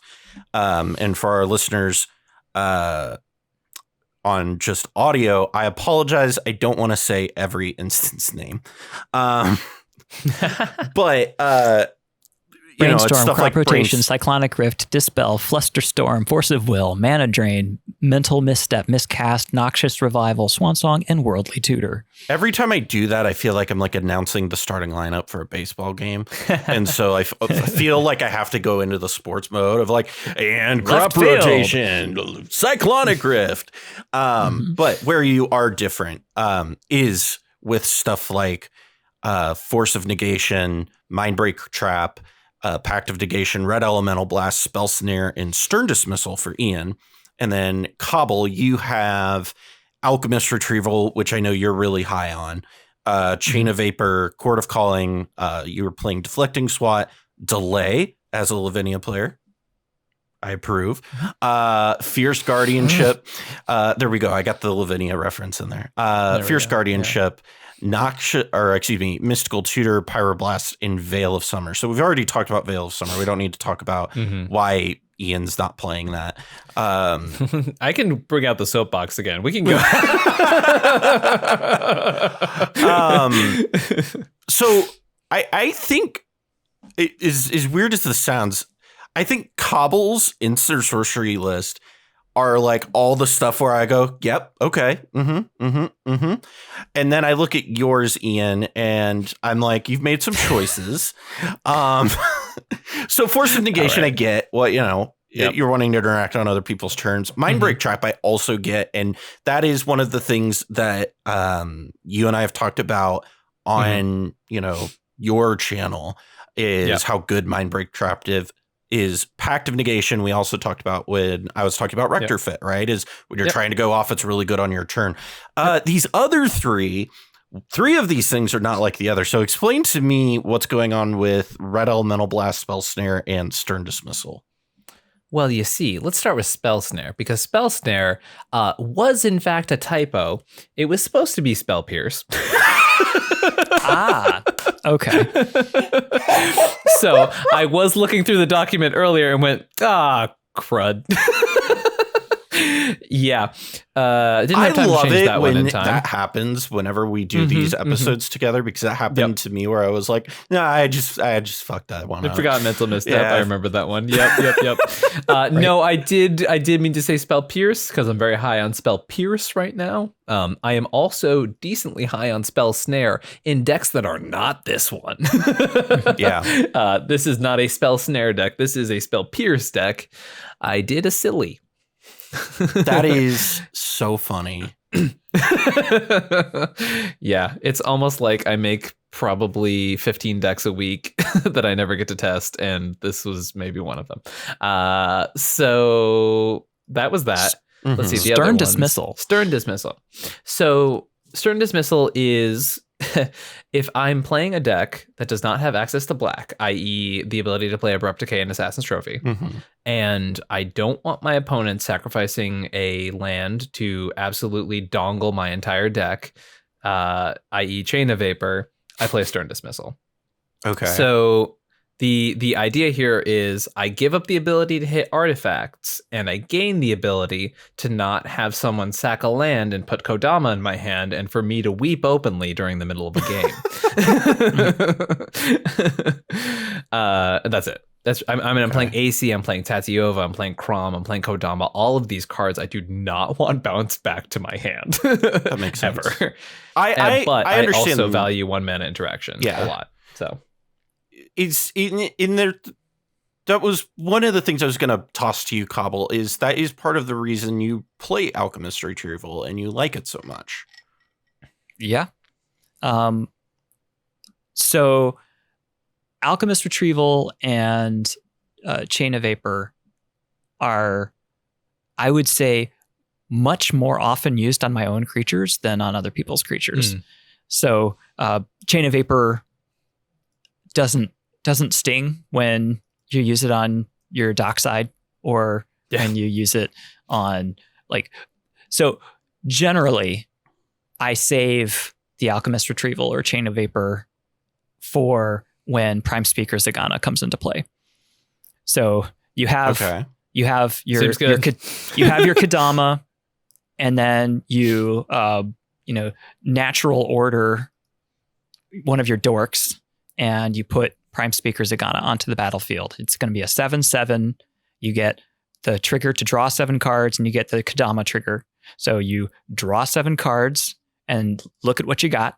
And if you aren't really excited about what you see, then Chain of Vapor the Zagana back to your hand and put it back onto the battlefield and draw 7 more cards. And it, for the cheap price of a single blue, it's a pretty good interaction, and it's a pretty good line.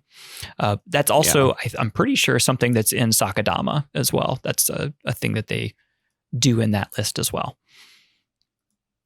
I believe that is a thing, but I don't know off the top of my head because I'm not that well versed in it as I would like to be well versed in everything. Right.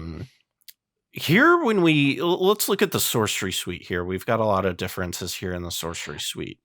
One thing, when Ian comes back, I want to talk about Deflecting SWAT and Fierce Guardianship, because I've got a hunch as to the rationale there, because having 5 CMC and a 6 CMC commanders in the command zone being the reason not to include those. We were going to wait to tell you until the video came out, and so you could see it yourself, Ian. We are recording video. I'm very aware. Okay. Yeah, for sure. Yeah. You know who still does not have the capability of controlling when I have to use the bathroom? This guy. So feel free to use it. I was literally going to tell you after we stopped hitting recording, feel free to meme all you want. Oh, that's so funny. Yeah, no, for sure. So we were talking about while you were gone, we were talking about specifically, your decisions Deflecting not SWAT to and play. Fierce Guardianship. Yeah, what the heck, man?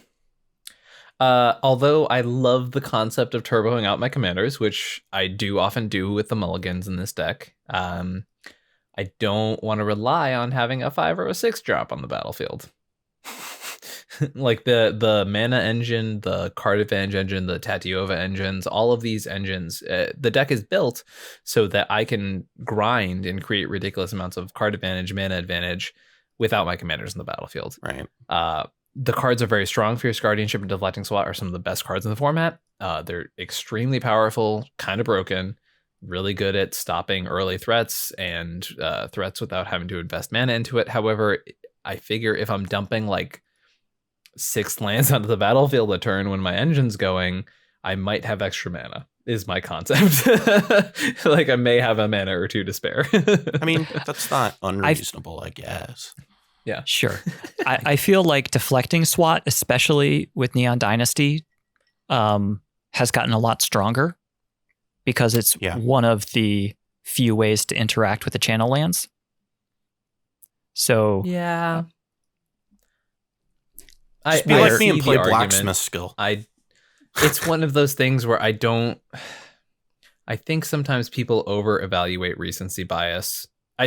Sometimes is actually me being cute, especially in the cEDH community. We are a highly hyperbolic community, and especially we all are commander players. So new shiny thing is the front of our mind all the time. I think over evaluating cards due to new cards still exists a lot, and I think being like saying Deflecting SWAT's better because of those specific things doesn't mean the fact that there's many games where I found lately that Deflecting SWAT has actually lost a lot of value in the current meta. So that's interesting. Yeah, we'll have to save that for another conversation. Yeah. We can go full cards deep on that aren't as good as we think they are. It's about necropotence. No. Oh my gosh. So we're looking over here at the Sorcery Suite, and you're both playing double-digit sorceries. Ian at 11, Cobble at 10. The only 2 that you share in common are Green Sun Zenith and Shatterskull Smashing. So who wants to go through theirs first? There are some decisions that were made, and I have questions. So for sure. The couple things I understand right off the bat, the wheel package in your list makes a lot of sense, Ian, given what you were talking about, where people were always like, we want more wheels in our Kodama list, right? So 3 visits, Nature's Lore, tutors, whatever. So what's going on with Life from the Loam? I mean, so once again, this deck took a lot of inspiration from Legacy Lands. Okay. I'm relying on the graveyard a lot. As I mentioned, the whole conversation about basically what I said about Ramiab Excavator, what I said about Crucible of the Worlds, Life from the Loam generates the exact same conversation. I think it's the exact same as far as like, I want to be able to use my fetch lands repeatedly, wasteland repeatedly. These lands that have additional value and can be sacrificed. My Waterlogged Groves, my Fiery Islets are repeatable card advantage engines that are really, really like the ability to if you have Loam or Crucible to go Waterlogged Grove, crack it, draw a card, Waterlogged Grove, crack it, draw a card, Waterlogged Grove, crack it, draw a card. Say you have Tattoo on the battlefield, and that's also additionally creating card advantage on top of that. These engines are really set to grind a ridiculously strong amount and through a rule of law. So Loam just ends up being really strong there. The Dredge is like, fine, it's whatever. It's not the point of the card. I think a lot of people see Loam and they assume the Dredge is kind of like the idea there. For this, we're playing fair Loam. We're playing I want 3 lands back, please. You're playing like the most like wholesome Loam. Wholesome Loam. Loam the way Richard Garfield intended it. There was way less fist slamming that needed for that statement. Cobble, so when we look at your list, so you actually kind of went in the direction that I was like, my brain went, where I was like, how can I take advantage of Neoform, Eldritch Evolution, Natural Order, with Kodama and use that. So explain some of your rationale, because you went down the path that I was thinking.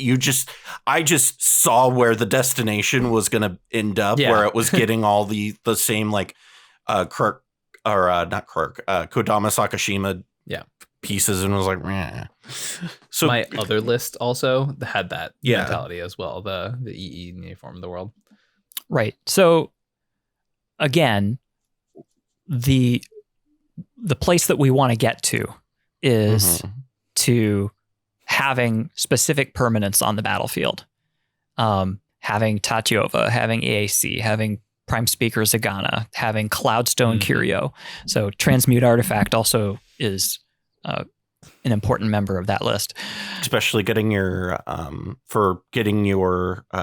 Cloudstone Curio out specifically. Yes. Right. So being able to not only have very flexible access to any of those cards, off of Kraum, being able to feed Kraum to any of those Neoform kind of effects, or using it on smaller creatures to go and get a Tireless Provisioner onto the battlefield or something like that. It's very useful for the flexibility to be able to get those things right onto the battlefield, and they can also, if you have Kodama on the battlefield, they trigger Kodama and allow you to put other things onto the battlefield too. And there's just a lot of synergy there. And I think that this is just one of those things where you can see how the strategies diverge, where this is not a Summer Bloom deck. This is not trying to, grind out of the graveyard. And and that's fine because I think that they're both totally viable approaches. And I think the one that I chose is more pedestrian. It's just like it's the place where, this is what you do. I mean, you're in Teamer and you care about having creatures. Neoform, Eldritch Evolution, they're all there. And it sucks when somebody has an opposition agent on the battlefield, because that feels real bad. But big facts. But beyond that, I know a thing or two about that. I definitely don't play decks like that. But it's those are choices reflecting kind of the personality of the deck, and I think that they're both totally warranted. Yeah, that makes sense. It's very funny because we have the same 70 cards, and it's like, all right, what's the focus of the deck? Is the focus creatures? Cobble's list. Is the focus lands? My list. Yeah. Right. Yeah. It's yeah. And so when we look at the lands portion now of the lands deck, you guys are all, well, here's a big difference. One, Cobble's playing 31 lands. Ian is playing 36. Where we are, where everybody is, where you both are the same. Batting first is Ancient Tomb, Arid Mesa, now the green staple, but Seju, Who Endures, Breeding Pool, City of Brass, City of Traders, Command Tower, Exotic Orchard, Flooded Strand, Forbidden Orchard, Guy's Cradle, Mana Confluence, Misty Rainforest. I never know how to say it. Otawara, Soaring City, yep. Polluted Delta, Scalding Tarn, Steam Vents, Stomping Ground, Taiga, Tropical Island, Verdant Catacombs, Volcanic Island, Waterlogged Grove, Windswept Heath, Wooded Foothills. That's a lot of cards to go through. So big differences here is that Ian, well, let me look at Cobble's first. I want to talk about Cobble first. Cobble had Oboro, Palace in the Clouds, is unique to his. Rejuvenating Springs, Sun-Scorched Desert, which I'm surprised both of you are not on. Training Center, and Yavimaya. I know, and we've already talked about kind of both of those. I know that we've where, but I still it still surprises me that you don't have like the combo in the deck, Ian. Well, it doesn't combo in my list. If you look at any of there's literally zero ways for it to combo, except for, one, which is Moloku, but that's if you want to give your birds haste, right? That's the only time that is relevant is in the Moloku combo. Apart from that, it literally doesn't combo with anything else in my list. So. Doesn't it combo with what's it called? Tireless Provisioner? Or no, wait a minute. That I'm thinking of a different.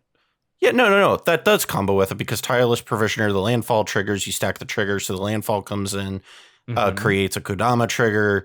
And then how do you get the land back? Oh, yeah, you have to have the. Okay, I'm here now. Yeah. Okay. So yeah, if I was on Moloku, Trade Routes, and Cloudstone, then maybe those things would happen. But I'm on one of those. Yeah. So Sunscorch doesn't really do much for me. It's so interesting that Cobble didn't play Moloku, but is on like Oboro stuff. Yeah. Like basically playing Moloku, just not like short of playing Moloku. It's very interesting. And definitely, as we addressed earlier in the episode, Oboro is a land that I should be on, and I have it in the sideboard of my list for when this gets posted, and it will be a swap in at some point. Right. So Oboro is a combo with Tireless Tracker and Tireless Provisioner and Scoot Swarm because it is able to bounce itself back, and it taps for mana and doesn't come into the battlefield tapped. So I prefer externalizing the uppers. So rather than having the enter the battlefield tapped bounce lands. Yes. Oboro has a lot more of a benefit, and it can land on the battlefield, and you can play it early too, which is really nice. That's the difference. So and that's why I lean towards Sunscorched as opposed to Geopede, as we already talked about. Yeah, So the Geopede is, a separation. It's an externalization of the actual outlet, where Sunscorched keeps it on the land, but then you have to have a separate outlet for bouncing it. Right. So potato. I love that we have these comparisons because I think it really highlights like something fantastic about deck building in a collaborative sense. And like when you work with other people, for example, so my list, these are like thought experiments, right? And Oboro, in my opinion, now that I recognize this, is strictly a necessary card in my list that I forgot about.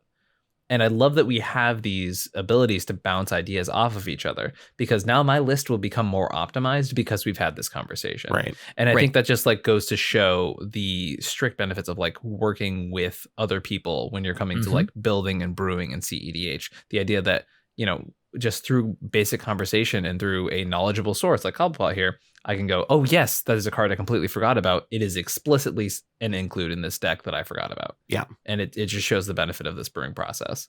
Yep. So we love you too.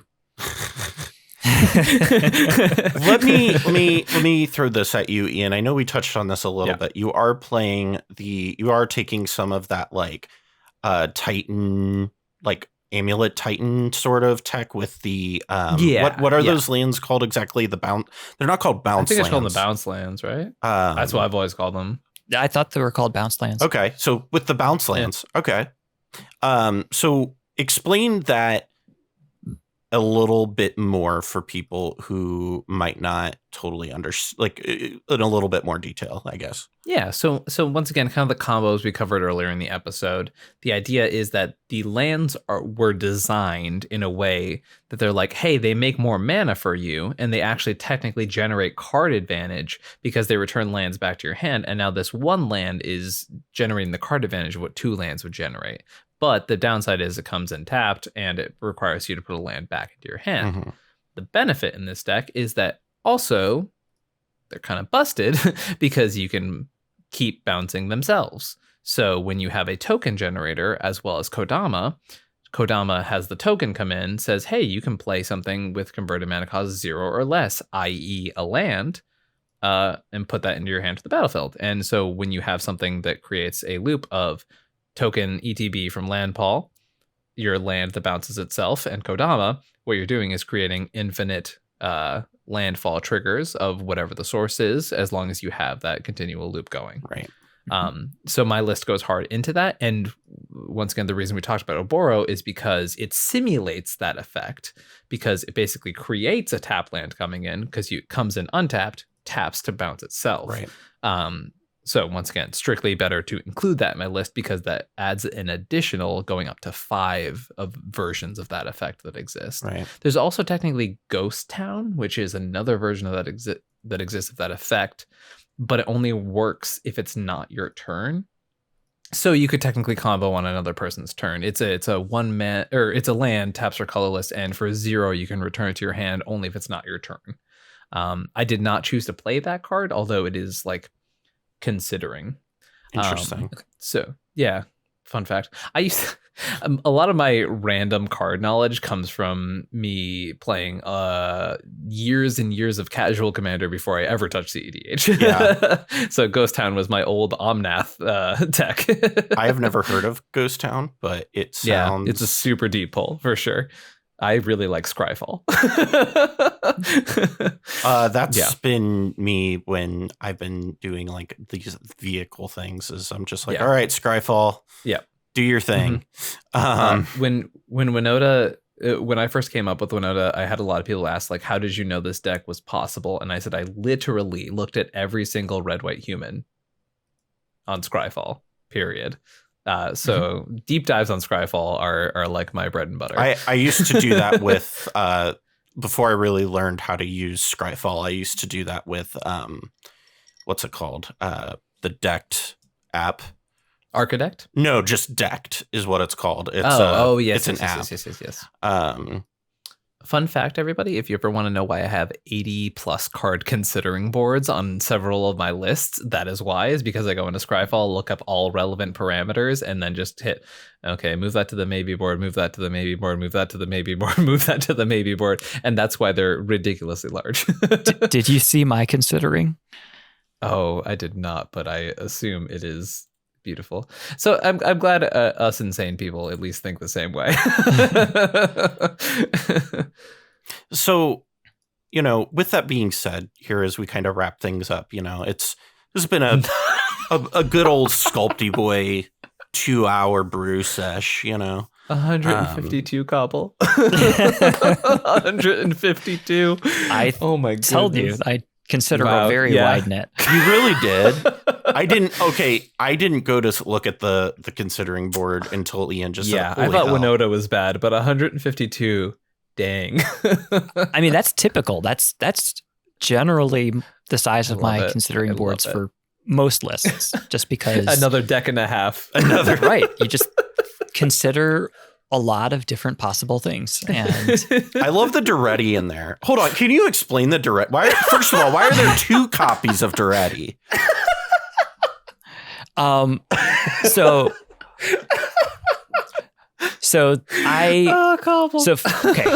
First off, the Duretti is there because I told you that I was considering an artifact recursion version. And I think Brutaclad might even be in there because I think I might have been considering some combos with that's that. Hot. But so I also take very deep Scryfall dives. It's just in Moxfield. So what I'll do is, in the little search window and the find window for Moxfield, I'll type in a Scryfall query. So, order : CMC space O,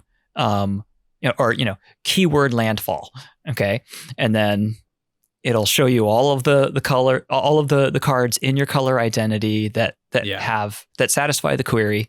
And then you can I'll add that to considering, add that to considering, etc. And do that ad nauseum until you've gotten a sufficiently wide net of different things that could possibly happen. Right. So one of the things that I was considering for the list was a Goblin Welder, Goblin Engineer, Duretti, Trash for Treasure, kind of engine with stuff like Memory Jar. Memory Jar. And this was also going to use the new artifact creature. Oh my gosh, what's it called? I have to look. Containment Construct? Yes, Containment Construct and Conspiracy Theorist. Oh man, it wouldn't be a new red Cobble list if we weren't talking about Conspiracy Theorist. Right. Conspiracy Theorist and Containment Construct, both of them kind of doing the same, pull in the same kind of way. Where, so you have Containment Construct and you put your Memory Jar onto the battlefield, Kodama trigger, sack the Memory Jar, and then, even without black, you're still playing Shadow Bag. Yes. I mean, yeah, that's effectively what's happening. Oh, that's beautiful. Cobble's just over here like, I'm gonna make it work, damn it. and actually in that particular list, so I was also considering what the pirate that gets paired up with Malcolm. Glinthorn Buccaneer. Yeah, Glinthorn Buccaneer. So you have Glinthorn Buccaneer. Okay. And then you have Memory Jar, you crack the Memory Jar, you weld it back into play, crack the Memory Jar, and then, weld it back into play, crack the Memory Jar, weld it back into play. So in the case of Brutaclad, you turn all of your treasure tokens into Goblin Welders. And oh God. And then how did you get from point A to point B there is really kind of my question. The fact that you don't get it means I don't know that you ever will, I think. No. I get what it does. It's just like, how did you go from like doing this to I guess it's just the snowball, right? Yeah, for sure. So, but then your Glinthorn Buccaneer kills everybody because you effectively drew your deck, and then in your end step, you're just like, I'm going to pass turn, and you're dead. And like that. Can I offer you a jar in this time, piece? Right. Or you have your Containment Construct trigger at the end of turn, and then you can play all of the cards during your end step. That card is secretly really good. I think it's not secretly really good. I think it's the secret been let out. I think it makes Necropotence not bad. Yeah, it's not bad for necropotence. It's definitely good for necropotence. That is for... I'm just trying to put you both on tilt at this point. Because necropotence needed something to make it good. Yeah, for sure.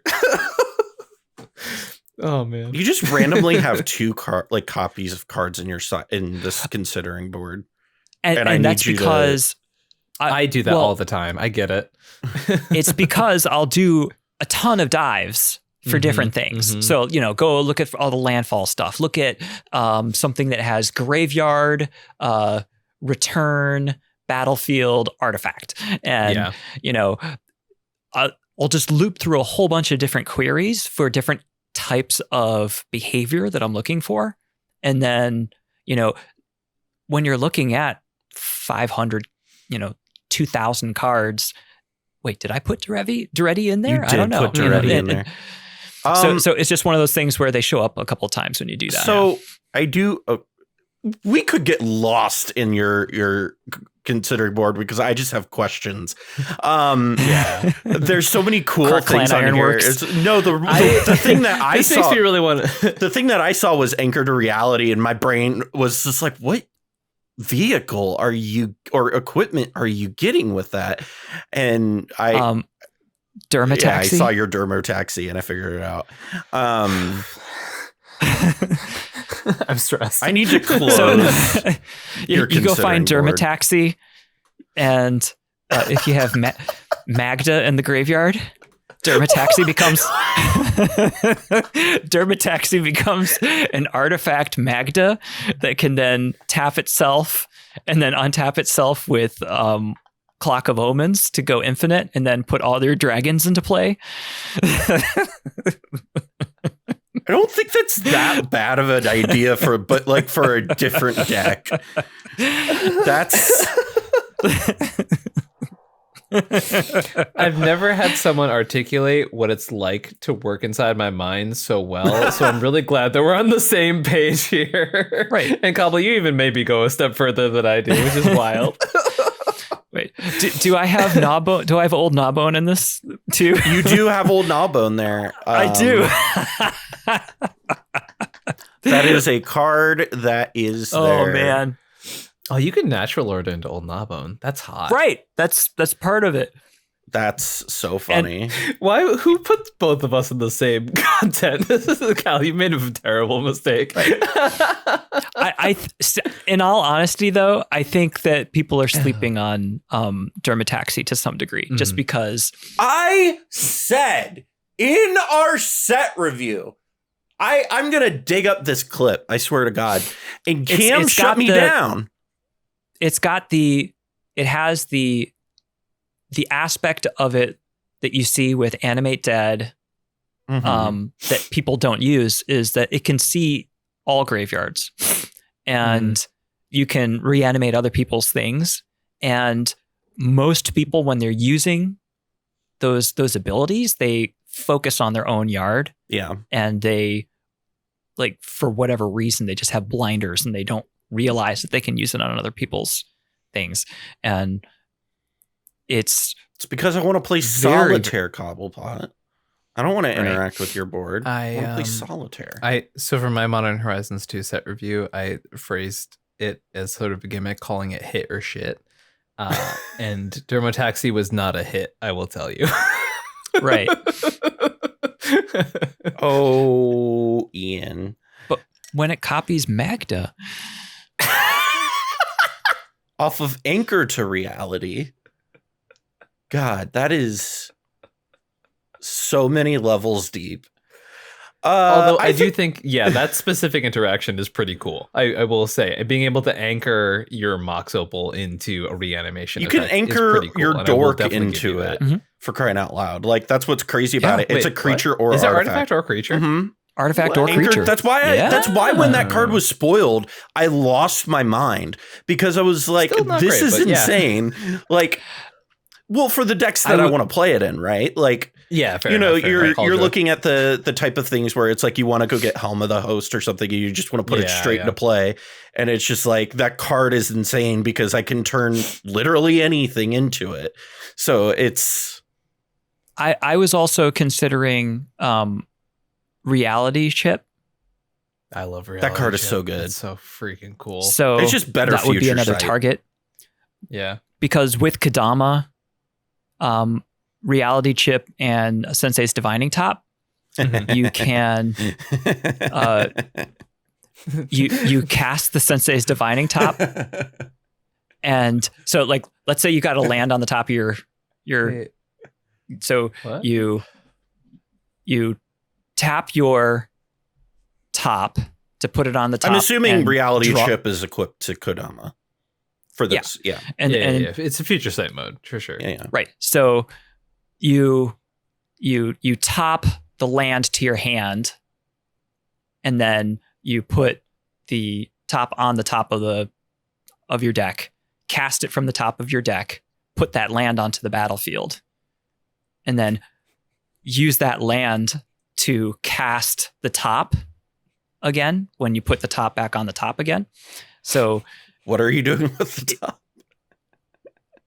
you're either it with the casting land. you're casting it with the land that you just put into your hand. We need to do one of these episodes where all of us are just like stoned out of our minds, because I feel like it would just be like I'm so in full send. Let's go. You're playing the lands off the top. Of your It's deck, man. lands on top. You don't, Cal. You don't fucking get it. It's lands. They're on Right. top of your So, library. The mana comes from the land. You put the land into your hand, and then because the top went onto the battlefield, the land goes onto the battlefield, and then you tap it to cast the top again. I am excited to just hang out like with people at Seattle, just because of the fact that these conversations will absolutely happen at some point in that weekend. Yep. And I am so here for it. Hopefully I am like aware enough to remember to bring a microphone or something, or pull out my phone and record it, so we can monetize.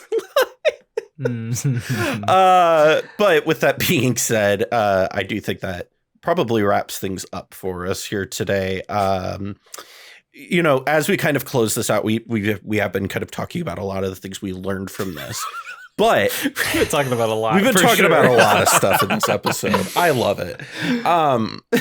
But when we kind of wrap things up with this, Cobble, you know, what is your key takeaway from this brewing experience?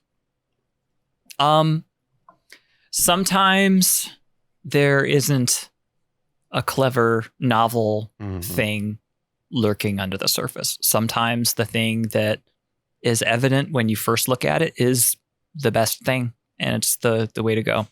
I feel like this is like a meta commentary on like what's going on in the world right now.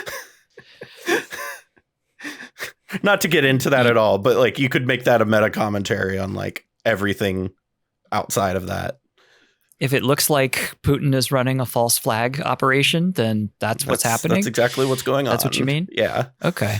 So, but Kraum and Kodama, you look at them on their face and you say, well, Landfall would be pretty good. Turns out that's true. It turns out Landfall's pretty good. Yeah. Yeah. Weird.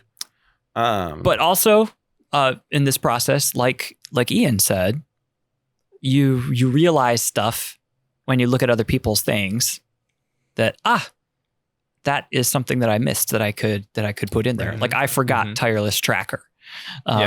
Tireless Tracker should be in my list and I forgot it. So it's one of those things where you gain the benefit from kind of collaboration. Yeah. Yep. Yeah.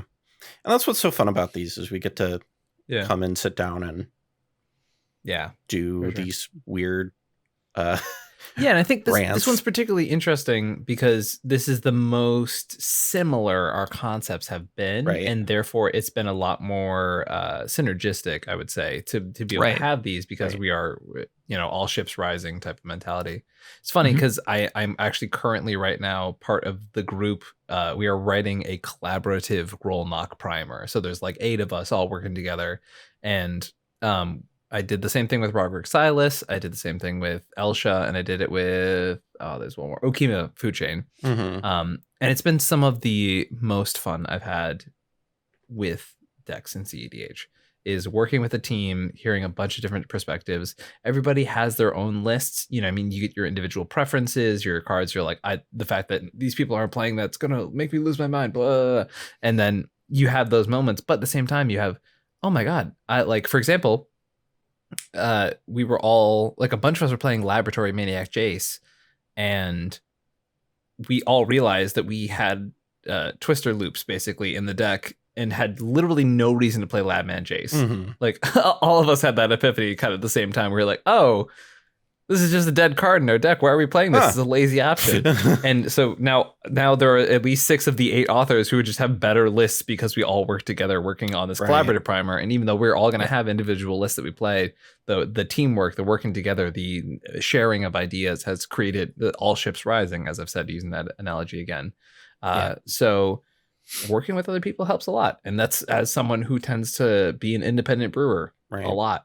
I've learned a lot of stuff. Rick is one of the best cards in Winota, and I poo-pooed that card for a really long time until one person was like, hey, I tested this a bunch, and it's won me several games. And I was like, cool, let's try it out. Now it's considered one of the best cards in the deck. Yeah, that makes a lot of sense to me. So with that being said, I learned that if it doesn't have white in it, I am not particular. Well, what I learned is that I hyper focus on things, but we already knew that. I was gonna say I don't think you learned. Yeah, we didn't learn that. I was just like, well, I was trying to build it, and then I was just like, I can't do any of the Stoneblade things or any of the Rector things. Well, this isn't fun.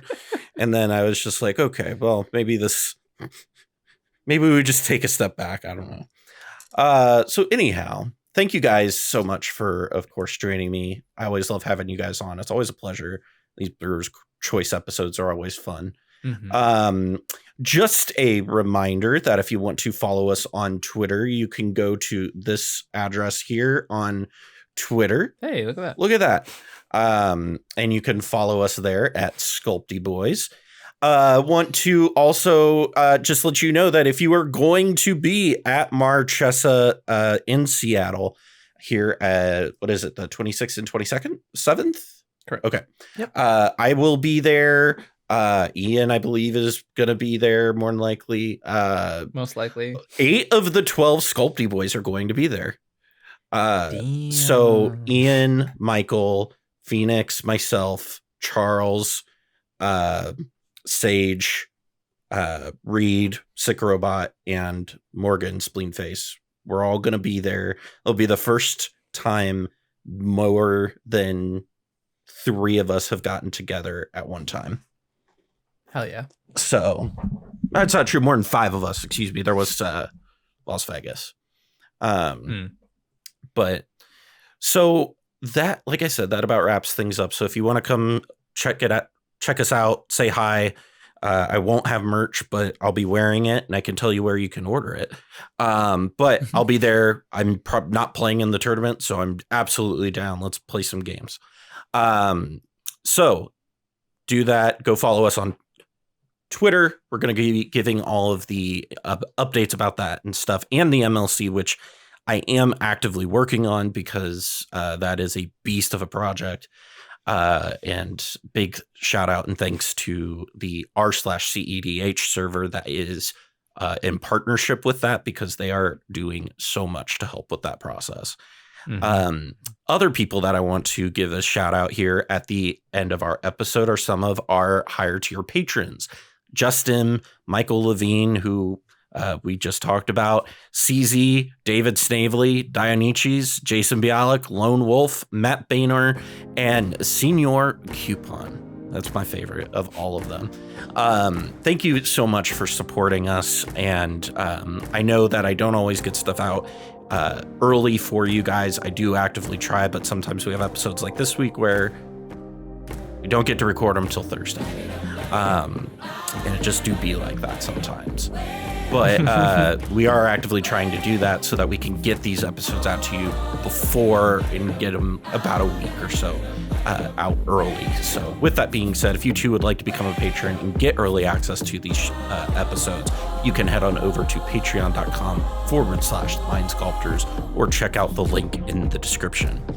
Thank you again for joining us today and listening to us talk about Teamer Kodama. From all of us here at the Mind Sculptors, I'm Callahan, and we'll see you next time.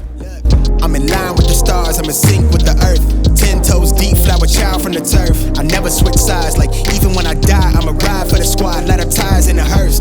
I've been on the vibe, kinda hard to describe. I'm in between, I'm good and it's fine, but I'm tired of the grind. Then I come alive in the night to realize I'm in the middle of the time of my life. I'm never so packed for the stack, never lied on the rap. Got a bag from the way that I write it. Queen looking Tyson, through that I survived, doing 80 to the house. Then I hit it to the sky, changed haters on a tirade. Talking to their grip in the face, be still, let that hate stuff fade. We all want the same, we all want a meal in the safe. I wanna live like I'm trying to reach enlightenment. Trail spill from my lips, feel bent from the bip. Take a sip till I pass out. Try and get